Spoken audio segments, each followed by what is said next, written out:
सर्व संतों की जय, सर्व भक्तों की जय, धर्मी पुरुषों की जय, श्री काशी धाम की जय, श्री सुडानी धाम की जय, श्री क्रोथा धाम की जय, श्री बरवाड़ा धाम की जय। सत साहिब। जय जय सतगुरु मेरे की, जय जय सतगुरु मेरे की, सदा साहेबी सुख से बसियो अमरपुरी के डेरे की। जय जय सतगुरु मेरे की, जय जय सतगुरु मेरे की, सदा साहेबी सुख से बसियो सत्यलोक के डेरे की। सदा साहेबी सुख से बसियो सत्यलोक के डेरे की। निर्विकार निर्भय तू ही और सकल बेमान, जी साधो और सकल बेमान, सब पर तेरी साहिबी, सब पर तेरी साहिबी, तुझ पर साहिब ना निर्विकार निर्भय। बच्चों, परमपिता परमात्मा कबीर जी की असीम रजा से आज आप अपने घर की जानकारी प्राप्त कर पाए हो। ये सामान्य बात नहीं है जो दास आपको बता रहा है, क्योंकि आपने कभी सुनी नहीं थी। ये बातें कहीं स्वप्न भी नहीं था कि ऐसा भी कुछ है। जब तक इस गंदे लोक में हम जिसको सुख मान रहे हैं, हम आखिरी दुख मानते हैं मृत्यु को, या फिर उस रोग को जो जानलेवा है। बस उसके बाद कितना कष्ट आ जाओ हम उसको दुख नहीं मानते, क्योंकि हम अभ्यस्त हो गए। इस कष्ट को झेलन की आदत बन गई। टांग कट जा, हाथ कट जा, टूट जा, फिर भी हम जीने की आशा करते। और बात भी सही है, वे क्यों तो जन्म हुआ था, फिर मृत्यु क्यों हो रही है। हम और सब कष्ट को स्वीकार करने के तैयार हैं, लेकिन मौत अच्छी ना लगती। हाँ, मौत को जब सरेंडर करते मौत के लिए, जब कति महादुखी हो जा, शरीर कति नष्ट हो न हो, कंडम हो जा, उठा जाना बैठा जा, सांस भी साबित ना हो, हम स्वयं जब मानते हैं ये भगवान इसका अच्छा तो मर जावा, वो तो है ही, मरना तो है ही, मरे भीगा, लेकिन मरने के बाद कौन सा सुख होगा। फिर कुत्ता बन गया, गधा बन के कीड़े पड़ गए, वहां कौन संभालेगा। तो ये अभी हमें ये ज्ञान था नहीं, ये ऐसी दुर्गति हो क्यों रही। आपको दास बार बार बताता है, मनुष्य जीवन उन्हीं को मिलता है जो बहुत ही पुण्यकर्मी होते हैं। पिछले जन्म उनके जबरदस्त होते हैं। ये अलग बात है, किसी के ज्यादा होते हैं अच्छे कर्म, किसी के कम होते हैं, पर बढ़िया कर्मों वाले ही मनुष्य जीवन प्राप्त करते हैं। और मनुष्य शरीर में उनको सुविधाएं भगवान देता है जो एक मानव को मिलती है। जिनके पास पैसे ज्यादा हैं वो ज्यादा बकवास करते हैं। कार ले ले, कोठी बन गई, और भी कोई 10-5 प्लाट खरीद ले, यानी भक्ति की तरफ नहीं जा सकते बाबा। या जो कतिय दुखी है, हैंड टू माउथ है, यानी समय पर रोटी ना मिलती, वो भगवान के लिए जागा कहाँ। उसको सारा दिन रोजगार की समस्या, समस्या पर समस्या रहती है। तो कहने का भाव ये है कि जब तक हम थोड़े बहुत सुखी नजर आते हैं, जिस गंदे सुख को सुख मान रहे, तब तक हमें भगवान की कभी जरूरत नहीं। ये तो ये ज्ञान हो या फिर कष्ट आना शुरू होता जब भगवान याद आता, उसके लिए परमात्मा कहते हैं कबीर साहब, कबीर दुख में सुमन सब करें सुख में करे न कोई, और जय सुख में सुमन कर ले तो दुख का एक हुआ। कबीर सुख में सुमन किया नहीं दुख में करते याद, कहे कबीरता दास की कौन सुने फरियाद। सुख में तो करा नहीं, जब कैर टूटने लग गया चारों तरफ से, कैंसर डिक्लेयर होगी, सांस साबित नहीं आंदा, कई कर मीनता फिर भी नहीं मानते कि नाम ले लो और भक्ति कर दो, गला ना देखी जाएगी। उनके इतने कर्म कमजोर होते हैं, संस्कार माड़े होते हैं, खराब होते हैं। थोड़े बहुत कष्ट होकर भी यदि परमात्मा की तरफ लग पड़े, चल पड़े, उसका नाम ले ले, तो भी सहारा देना शुरू कर देता था। बड़ा दयालु है। अब भक्ति से सब दूर हो चुके हैं, और जो करते हैं वो पिछले संस्कारी हैं, उनको रास्ता ठीक नहीं मिलता, वो शास्त्र विधि त्याग कर मनमाना आचरण करने पर लगे हुए हैं। कोई बेचारे पहाड़ों पर जाते हैं, कोई तीर्थों पर जाते हैं, कोई पर भी लेने जाते हैं, कोई मंदिर में, कोई मस्जिद में, और कोई मंडी बना रखी वहां मत्था टेकने जाते हैं। यानी उनको चाह भगवान की है पर रास्ता ठीक नहीं। अब जैसा आपने प्रसंग सुना कि पांडव यज्ञ अश्वमेध में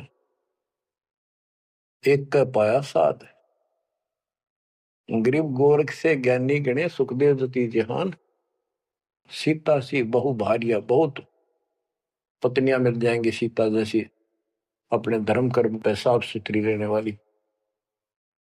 संत दूर स्थान, कहते हैं पांडव यज्ञ अश्वमेध में एक का पाया साध, 33 करोड़ जहाँ थे देवता, 88,000 ऋषि, 12 करोड़ ब्राह्मण, 9,84,000, उनमें एक का संत मिला, वाल्मीकि सुदर्शन जी।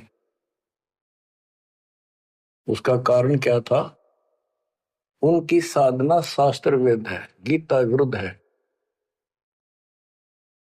तो बच्चों, शास्त्र विरुद्ध साधना करने से साधक को कोई लाभ नहीं होता।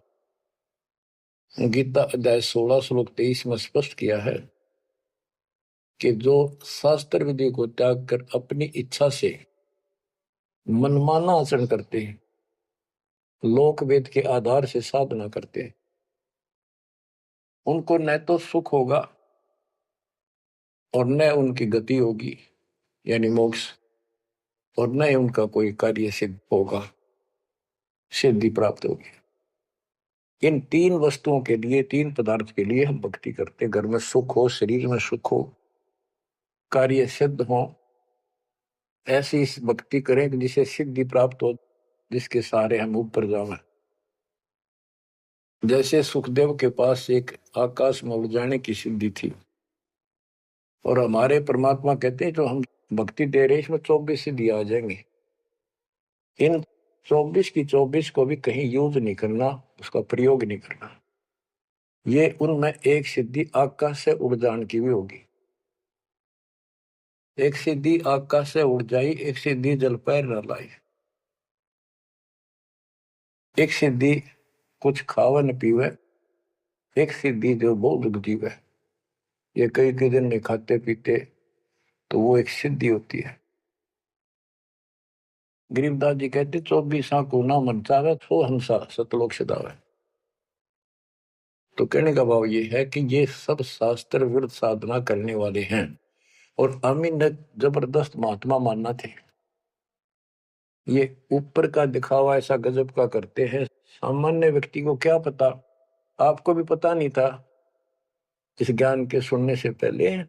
ये साधु हमने भगवान दिखाई देते और माथा टेका थे, प्रणाम किया करते, इनको खूब दान भी देते थे। ये पता चला ये डले डोहा थे। गरीब डिम्ब करे डूंगर चढ़े, अंतर जीनी जूल, जग जाने ये बंदगी करे, ये वो वसूल वजूल। ऊंचे से स्थान पर बैठते हैं ताकि दूर तो दिखे कि महात्मा तपस्या कर रहे हैं, या पहाड़ों पर चले जाते हैं क्यों लोग भी भटक रहे हैं भगवान के लिए। साधु मिल जाए, कोई आशीर्वाद दे दे, घर में बरकत हो जाए, नो हो जाए, नो हो जाए, तो आशीर्वाद लेने जाया करते। और वो जंगलों में साधुओं ने ढूंढा करते, तो वो छोटा मोटा आशीर्वाद दे भी देंगे, थोड़ी बहुत राहत मिल भी गई तो मोक्ष तैनो का नो रह गया। गरीब डंब करे डूंगर चढ़े, अंतर जीवनी झूल, जग जाने बंदगी करे, भक्ति करे, ये वो असूल वो। बच्चों, आपको बताया है जो दास एक भी शब्द बोलता है ये अपनी तरफ से नहीं, ये गॉड गिवन है। और परमात्मा ने किसको दिया? अपनी प्यारी आत्मा संत गरीबदास जी को दिया। उनके द्वारा अमर ज्ञान लिखवाया गया है, वो आपको सुना रहा है दास। रग यजु है श्याम अथर्व, ये चारों वेद चतुभंगी रे, सूक्ष्म वेद बाचे साहिब का, सोहंसा सतसंगी रे। जो परमात्मा का सूक्ष्म वेद पढ़ता है वो सत्संगी है। चारों वेद ऋग यजु साम अथर्व, ये चारों भ्रमित ज्ञान युक्त है, इनसे जीव को कोई लाभ नहीं होना, मोक्ष नहीं हो सकता। तो दास आपको ये सूक्ष्म वेद सुना रहा है। अब कुछ वाणी सुनाऊंगा। ये माया का ग्रंथ है। एक बाल्मीकि नीचे कुल साधु, जिन संघ पंचायन पूरे न दू। एक बाल्मीकि जाति का, जिसको तुम नीचे को मानते थे, वो था साधु, जिसने वो पंचायन शंख बजा दिया। और गिनो माया के पुता, ब्रह्म जोगनी सब ही टूटा। ये बाकी ये माया के पुजारी, इनके पास यथार्थ भक्ति नहीं थी।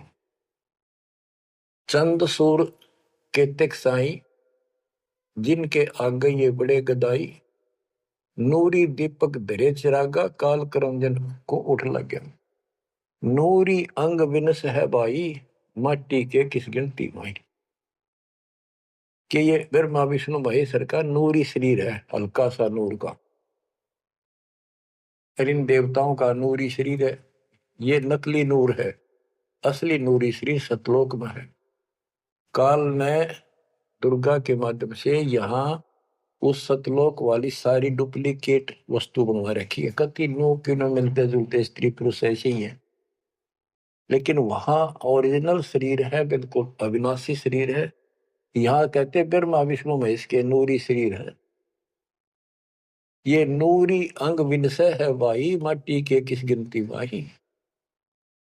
जब ये ब्रह्मा विष्णु महेश जैसे मरेंगे तो ये मिट्टी के जो हमारे हैं, तुम्हारे मनुष्य के, ये कौन से खाते में है कि तुम ना मरोगे। और फिर क्या कहते हैं? ऐसे भरम ना भूलो लोई, इनकी ओट न उभरे कोई। जिनकी देवताओं की, ब्रह्मा विष्णु महेश की, देवी की, काल की तुम आड़ ले रहे हो, शरण लिए बैठे हो, ऐसे भ्रम ना भूलो लोई, इनकी ओट न उभरे कोई। कोई पार नहीं हो सकता, किसी का कल्याण नहीं हो सकता। यही 84 लाख योगियों पर कष्ट उठाते रहोगे। अब क्या कहते हैं? या तो 56 कोटि सहारे, और करी ठगोरी क्षण में मारे। 5 तत्व त्रिगुण की पूर्णी, आवे ब्रह्मा विष्णु महेश्वर जो। ये ब्रह्मा विष्णु महेश भी जन्म मरण के अंदर आवेंगे। बच्चों, यदि आपको पहले तैयार ना कर रखा होता ना सारे प्रमाण देकर, तो आप कति नहीं सुनते। अगले दिन आप कति कान का नहीं लाते यूट्यूब के चैनल को, जो झूठ बोल रहा है। और आज आपके घीसा गल्ला है कि गजब अजब कति साची सारी। और ये 300 वर्ष पहले संत गरीबदास ने लिखे कदर गए थे। उन्होंने प्रचार नहीं किया, उनको पता था कि इस ग्रंथ ना और पाट देंगे जय ईब गणा प्रचार कर दिया था। आग ला देते इसका पहले जो इतना गहराई से कोई बतानिया होता था। और अब ओए होए ये जो दिल करता है सुने जावा कितनी गजब की सच्चाई और पढ़े जावा। देखो बच्चों कितना अंतर हो गया। अज्ञान के कारण हम अपने खजाने न छोड़े फिरा थे। चारों युग में संत पुकारे को कहा हम हेल रे, हीरे माणिक मोती बरसे ये जग चुकता ढेल रे। हम डले इकट्ठे करा थे डले कंकर शास्त्र विरुद्ध साधना करके। और ये हीरे माणिक मोती है ये है वह सच्चाई रूपी हीरे मोती ये वर्षन लायक रहे। और सच्ची भक्ति अब क्या बताते हैं, ऐसे भ्रम ना भूलो लोई, इनकी ओट न उभरे कोई। यादो 56 कोटि सहारे करी ठगोरी छन में मारे। अब सुनो, यादो 56 कोटि सहारे करी ठगोरी छन में मारे। 5 तत्व त्रिगुण की पुनी आए ब्रह्मा विष्णु महेश्वर जूनी। देखो काल का जाल कितना भयंकर है।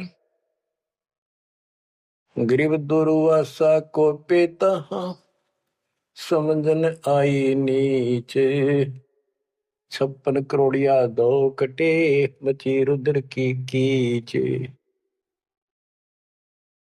गरीबदास जी कहते दुर्वासा तपस्या कर कर परमाणु बम बन गया, सिद्धियां भर गई, वचन की शक्ति आ गई। यादों के अंदर एक अभिमान हो गया था कि हमारे साथ श्री कृष्ण जी हैं।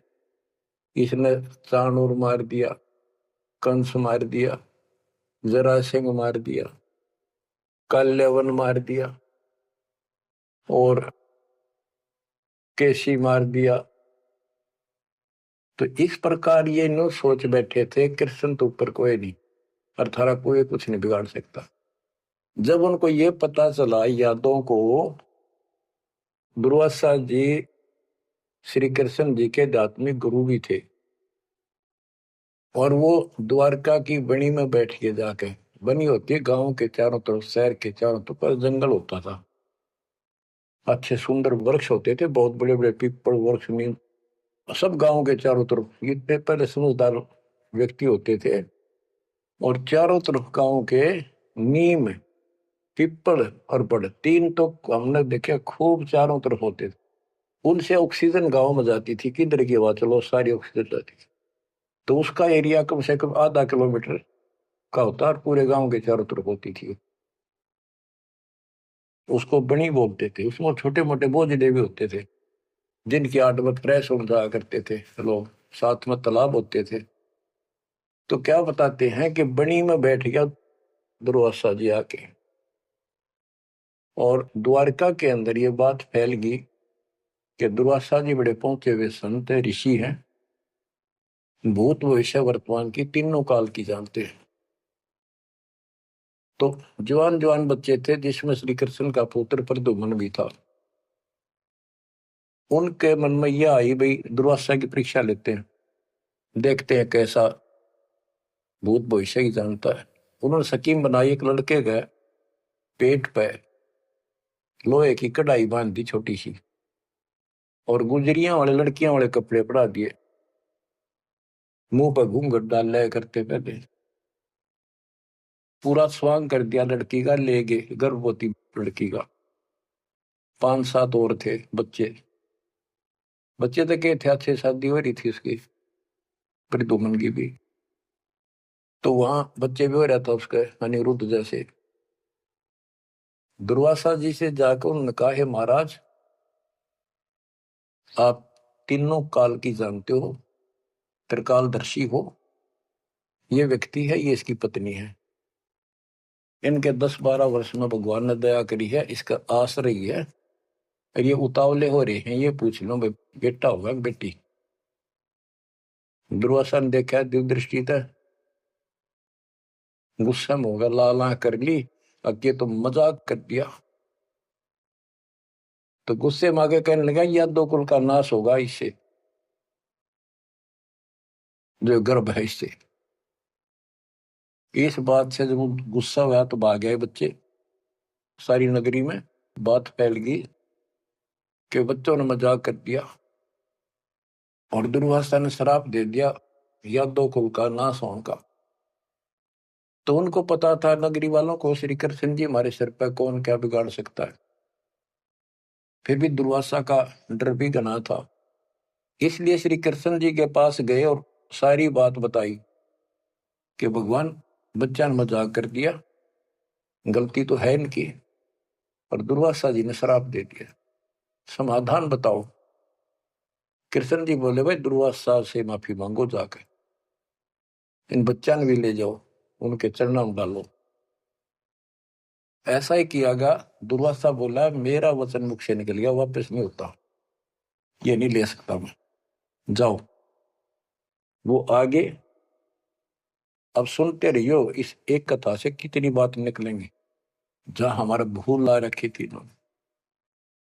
कृष्ण जी के पास आए, बहुत ज्यादा दुख हो गया, सारी नगरी में उस दिन भोजन नहीं बना, इतने दुखी हो गए। श्री कृष्ण जी के पास फिर गए जी, उन्होंने कहा है कि अब मैं कुछ नहीं कर सकता, मेरे मुख से निकल गया सो निकल गया।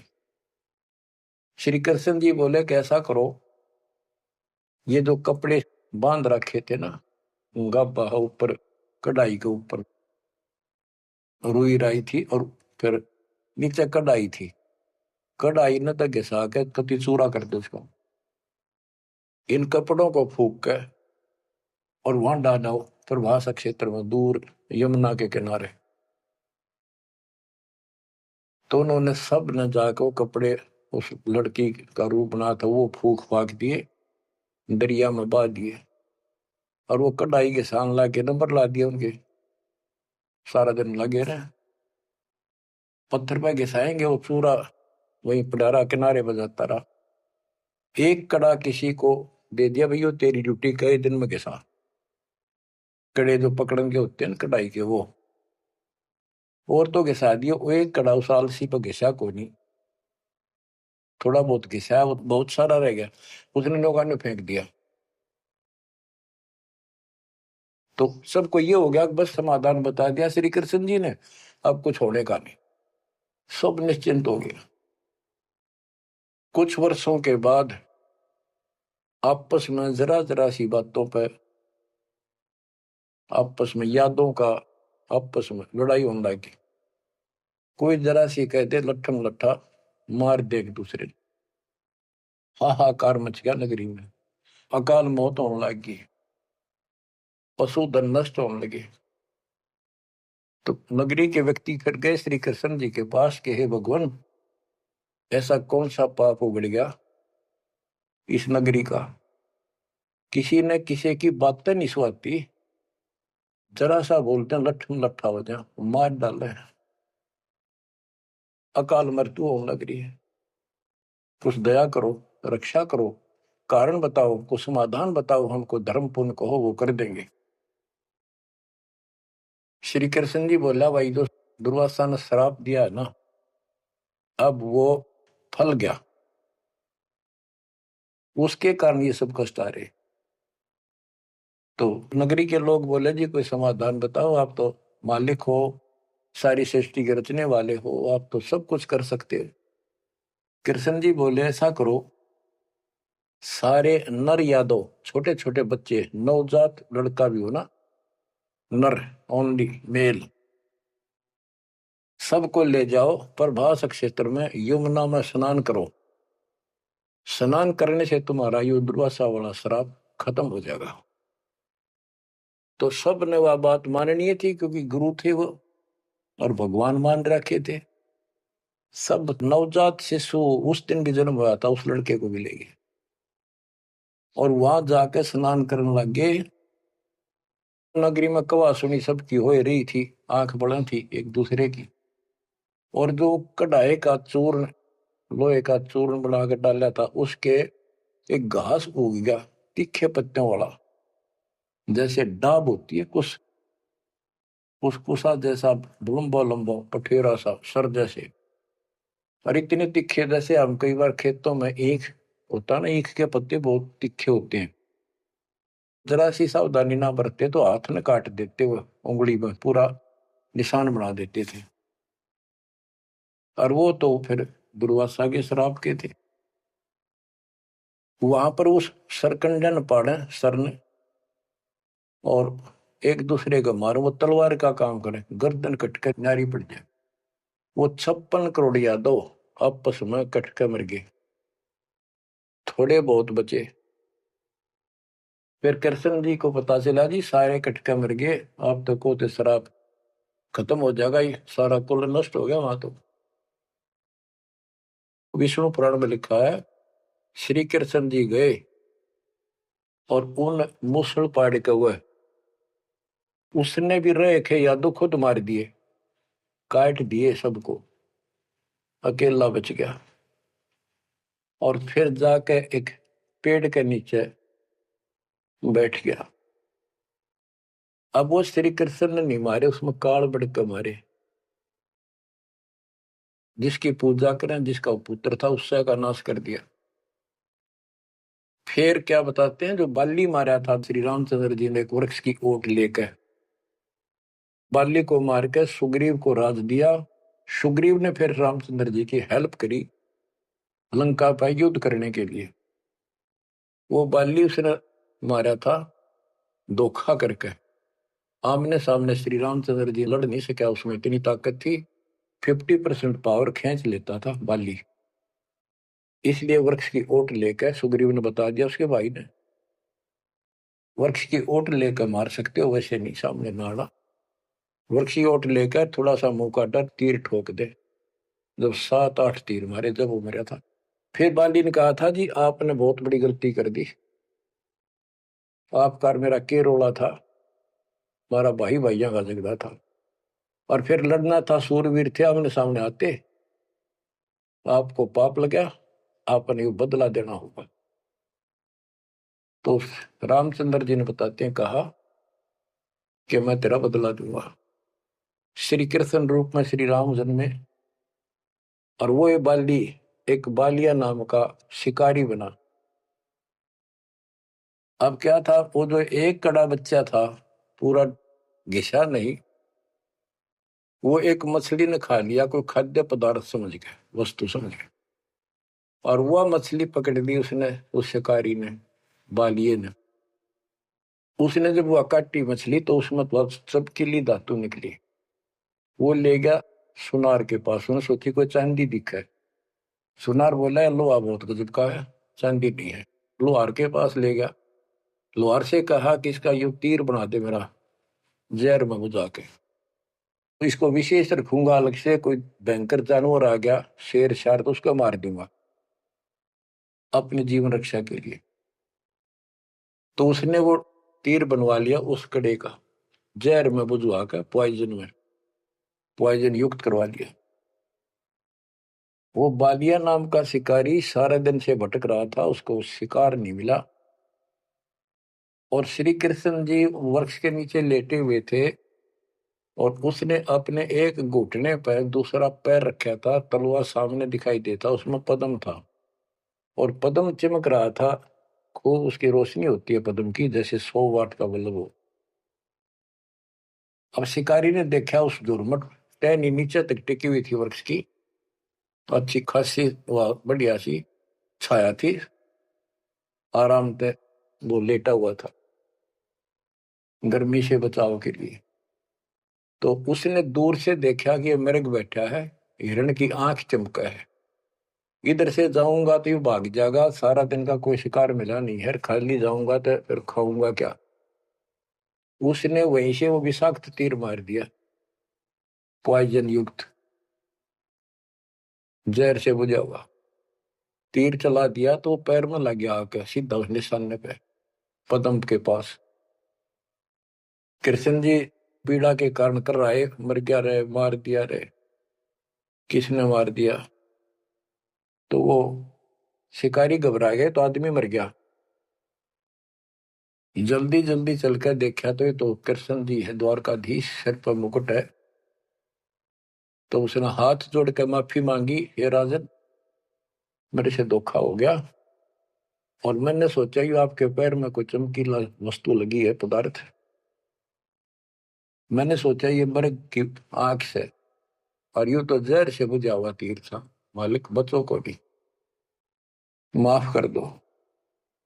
श्री कृष्ण बोले, भाई कोई बात नहीं, यूं तेरा मैंने बदला दे दिया, तेरा दोष नहीं है, ये होना ऐसे ही था, पूर्व निर्धारित था। तो बादिया बोला, हे भगवान, आप राजा और मैं एक निर्धन व्यक्ति, जंगल में भटकने वाला, आपका और मेरा के हिसाब किताब, क्या बदला हो सकता है। तब श्री कृष्ण जी कहते, भाई तू बाली था, बड़ा बलवान था, सुग्रीव का भाई था, और मैं रामचंद्र रूप में अपनी पत्नी की खोज में भटक रहा था, और तेने अपने भाई को दुखी कर रखा था। उसने मेरे से वायदा किया, सुग्रीव ने, तेरी मदद कर दूंगा, मेरे भाई तो मेरा राज दिला दे। तने सीधे हाथों दिया नहीं तो युद्ध करना पड़ा, वृक्ष की ओट लेकर मैंने तू मारा, वैसे नहीं मार सकता था, वो मेरे से गलती बनी थी, धोखे से मारा तेरे। आज तूने भी मुझे धोखे से मार दिया, मैंने अपना बदला दे दिया, अब तू जा, और हो सके तो पांडवों को बता दे जाके, मेरे रिश्तेदारों को, कि ऐसे ऐसे हो गया, सारा यादव को लड़का मर गया, श्री कृष्ण भी अंतिम सांस गिराए। इतने में कुदरती, सारा खेल काल का, वो कुदरती आगे पांचों पांडव कुशल मंगल पूछने के लिए रिश्तेदारों में आ जाते रहते हैं। पता चला नगरी सारी कटका मरी पड़ी है, इधर उधर खोजा, उस बालिए ने बता दिया, उस पारधी ने, शिकारी ने बता दिया, आप किसने खोज रहे हो, कौन हो। वो बोले, हम पांडव हैं, श्री कृष्ण के हम रिश्तेदार हैं, और ये तो नाश हो गया, श्री कृष्ण जी भी ना पाया।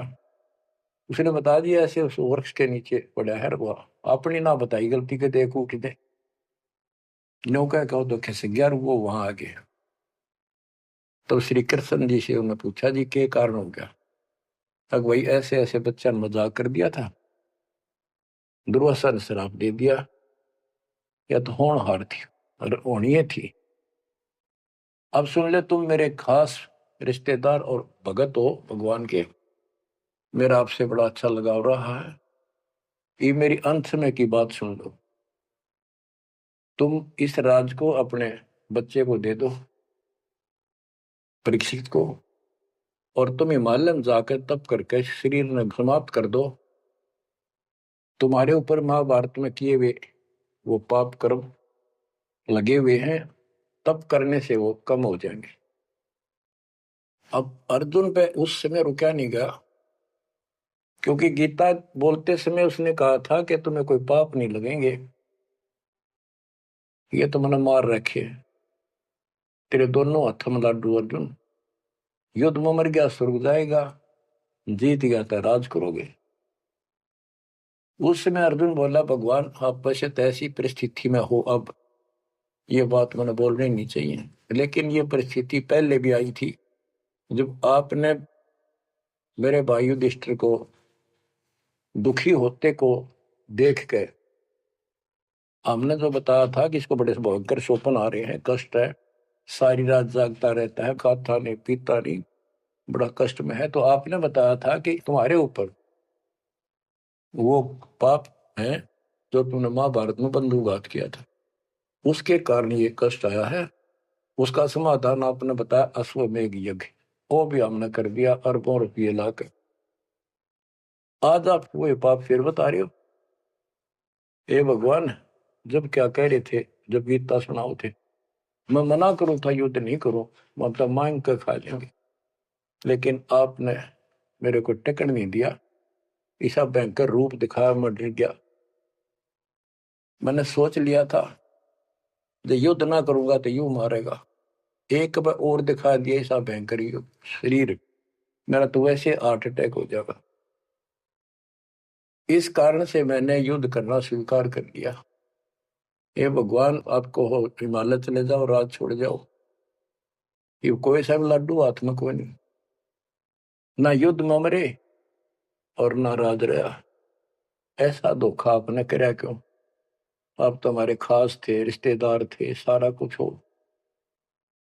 तब कृष्ण कहता, भाई मुझे नहीं पता वो क्या हुआ और क्या नहीं हुआ, मैंने क्या कहा था, अब मुझे कोई याद नहीं, इस स्थिति में नहीं हूं मैं। युधिष्ठिर बोला, अर्जुन इस समय ये बात ना करें। हो लिया जो हमारे भाग में था हो गया।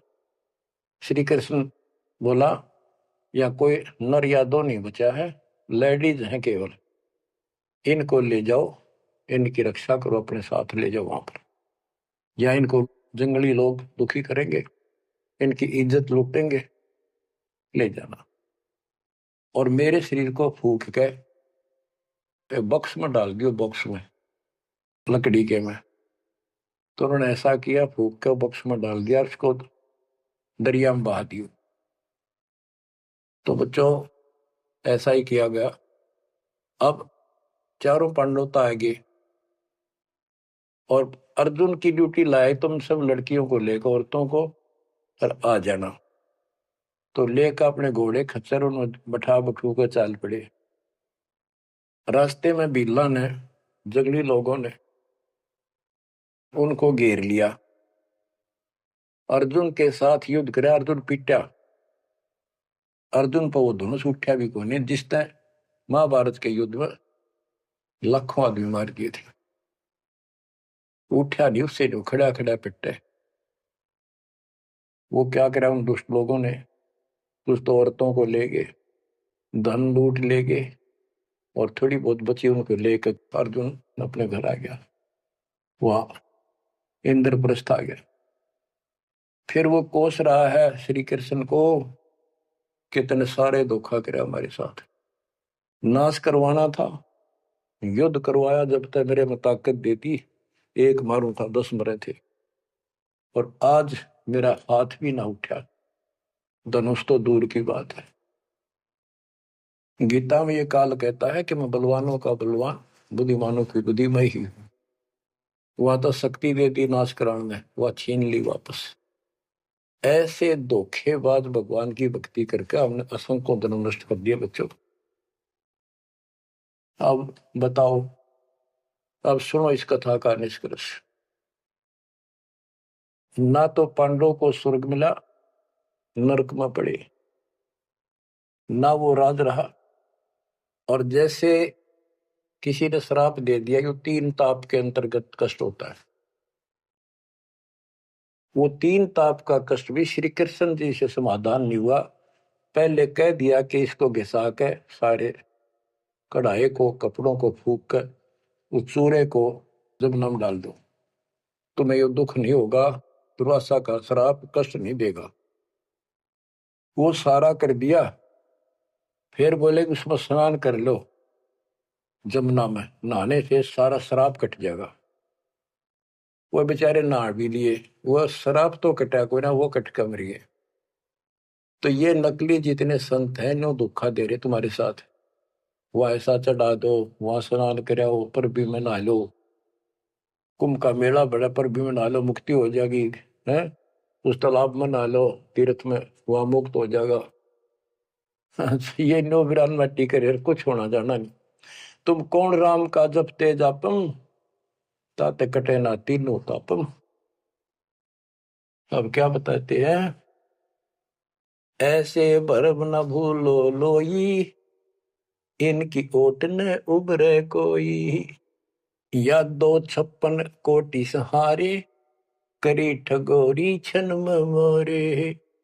5 तत्व त्रिगुण की पुनी, आए ब्रह्मा विष्णु महेश्वर जूनी। अष्ट सिद्धि 9 निधि मन के पोए, जा पर ब्रह्मा विष्णु महेश्वर रोए। 9 अवतार पार ना पाए, ब्रह्म जोगिनी सब डकाए। कृष्ण विष्णु कन्वा भगवाना, ब्रह्म जोगनी संग खिलाना, 14 लोक रसातल कूटे, कोई गुरुमुख साधु बिरले छूटे। के कोई गुरुमुख साधु पूर्ण संत का उपदेशी भगतमती केवल इनका बचाव हुआ। यम किंकर के धाम नरेशा, सर दर्शन के बंधे केसा, विष्णुपुरी लूटी विधि भारी, जा चंदा बदनी कामनी नारी, भोग विलास करे वहां प्राणी, बोर पड़े हैं चारों खानी। कहते ऊपर के लोकों में ये सारी बकवाद करे, क्योंकि वो स्वर्ग होटल हो तो वो बकवाद है, और वो है क्या, अपनी जेब कटवा के पुण्य खत्म करके फिर पृथ्वी पा के धक्के खावे, कुत्ता बने गधा बने। भोग विलास करें वहां प्राणी, बोर पड़े हैं चारों खानी, शिव पर लूटे कूटे बहु भांति, ये जम किम कर तोड़ते हैं छाती। बच्चों, स्वर्ग बैकुंठ मठ सब लूटे, बिस्त बीज थे सो नहीं छूटे, ब्रह्मंड 2100 आग लगी है, या कर्तबाजी सब ठगी है। बच्चों, बहुत अच्छी किस्मत आपकी, आपको ये अमर ग्रंथ, अमर ज्ञान और सच कथा सुनने को प्राप्त हो रही है। कुर्बान हो जाओ, इसको हल्के बना लो, मालिक आपको मोक्ष दे, सदा सुखी रखे। सत्साई।